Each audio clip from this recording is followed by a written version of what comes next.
So now that I'm finished with the main cast, there's a couple more sub-characters I want to discuss that I feel explore this theme of identity, and more specifically duality, the doppelganger and the odd couple dynamic with respect to identity.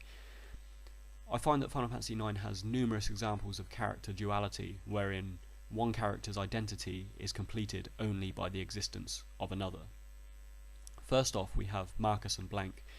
Now, these two are best friends and refer to one another, as bro, and they are evidence to exist in an intrinsic sort of coexisting way that sees Marcus, for example, going out on his own mission to find a cure for Blank when he's petrified in the evil forest.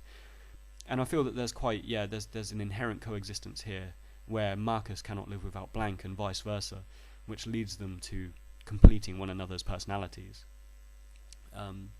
But that's one of the more subtle examples that I've identified. But more obviously, we have the Tantalus Nero twins, Benero and Zenero, who are identical in look and movement. They don't feature much in the game, but again, we see this twin dynamic going on, and there's just further evidence of dual identities and coexistence going on here, with regard to identities. And we also have the quite menacing doppelganger relationship of Zorn and Thorn, who embody really quite sinister dual traits that are quite unsettling. So, for example, exclaiming the same sentences but in opposing grammatical formats, and synchronizing each other's movements. These guys actually really quite freak me out, and it seems like Square has played on the idea of the doppelganger being a harbinger of bad luck and misfortune, because these two are completely without morals. They're really quite masochistic, which we see through the scene where they extract the Eidolons from Garnet, for example. They're completely without emotional empathy towards anyone else in this game.